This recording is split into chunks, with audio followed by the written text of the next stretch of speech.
Kami paham bahwa tim penyelidik kami mungkin ada kehilafan, ada kelupaan bahwasanya manakala ada melibatkan TNI harus diserahkan kepada TNI, bukan kita yang tangani, bukan KPK. Kecewa karena kenapa korupsi masih terjadi di lingkungan TNI. Jadi itu yang perlu ditegaskan, dan Panglima sangat komit dengan masalah penegakan hukum, khususnya korupsi. Dalam proses penyelesaian untuk prajurit TNI yang terlibat permasalahan ini, kita dari penyidik, aparat hukum di lingkungan TNI akan melaksanakannya dengan transparan. Penyidikannya dilakukan bersama-sama antara penyidik KPK dan dari Puspom TNI. Kemudian demikian juga nanti di dalam proses penuntutan dan persidangan. Nah, di dalam KUHP itu ada satu norma yang menarik menurut saya. Kalau kasus korupsinya itu lebih banyak merugikan kepentingan umum, maka peradilan umumlah yurisdiksi yang tepat untuk menyidangkan. Tetapi jika kerugiannya timbul lebih banyak kepada militer, maka peradilan militer yang menyidangkan. Marwah KPK runtuh ralat penetapan tersangka rusak rasa keadilan publik. Ketua Dewan Nasional Setara Institute Hendardi mengkritik permintaan maaf yang dilakukan KPK terkait kasus dugaan korupsi di Basarnas yang menjerat Kabasarnas Marsdia Henry Alfiandi. Hendardi menilai KPK lemah. Peristiwa klarifikasi dan permintaan maaf atas penetapan tersangka anggota TNI, suatu tindakan hukum yang sah dan berdasarkan undang-undang, adalah puncak kelemahan KPK menjaga dan menjalankan fungsinya secara independen.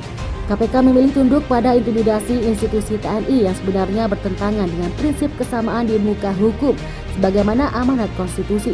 Peristiwa ini juga menunjukkan supremasi TNI masih teramat kokoh, karena meskipun tertangkap tangan melakukan tindak pidana korupsi, Korps TNI pasti akan membela dan KPK melepaskannya, ujar Ketua Dewan Nasional Setara Institute Hendardi pada wartawan Sabtu 29 Juli 2023. Peragaan ketidakadilan dalam penegakan hukum ini harus diakhiri.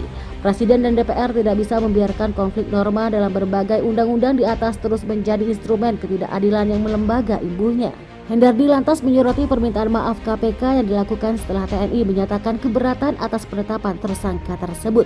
Dia juga menilai seharusnya TNI tidak menyampaikan keberatan terkait kasus dugaan korupsi di Basarnas itu. Keberatan TNI atas suatu proses hukum tidak seharusnya dilakukan dalam bentuk intimidasi institusi. Dalih anggota TNI tidak tunduk pada peradilan umum adalah argumen usang yang terus digunakan TNI untuk melindungi oknum anggota yang bermasalah dengan hukum. Jikapun TNI tidak sepakat dengan langkah KPK, seharusnya menempuh jalur pra-peradilan, jelasnya. Hendardi mengatakan pasal 65 ayat 2 dalam Undang-Undang 34 tahun 2004 tentang TNI menegaskan bahwa yurisdiksi peradilan militer hanyalah untuk jenis tindak pidana militer. Sedangkan untuk tindak pidana umum, anggota TNI juga tunduk pada peradilan umum. Demikian juga kata Hendardi, pasal 42 Undang-Undang tahun 2002 tentang KPK menegaskan kewenangan KPK melingkupi setiap orang yang diduga melakukan tindak pidana korupsi, baik ia tunduk pada peradilan umum maupun pada peradilan militer. Menurutnya, Undang-Undang 31 tahun 1997 tentang peradilan militer yang menjadi rujukan TNI untuk kasus ini seharusnya batal demi hukum. Pimpinan KPK sebut penyidik KPK keliru saat OTT pejabat Basarnas. KPK mengakui ada kekeliruan terkait proses hukum dugaan korupsi Kabasarnas Marsdia TNI Henry Alfiandi dan Krosmin Kabasarnas RI Letkol Afri Budi Cahyanto. KPK pun menyampaikan permohonan maaf. Johanis mengatakan tindak pidana yang dilakukan anggota TNI sejatinya ditangani khusus oleh TNI. Dia mengaku ada kekhilafan dari penyidik KPK. Dia berharap kerjasama antara KPK dan TNI makin baik. Johanis pun juga mengatakan TNI memiliki kewenangan dalam tindak pidana terkait perikanan.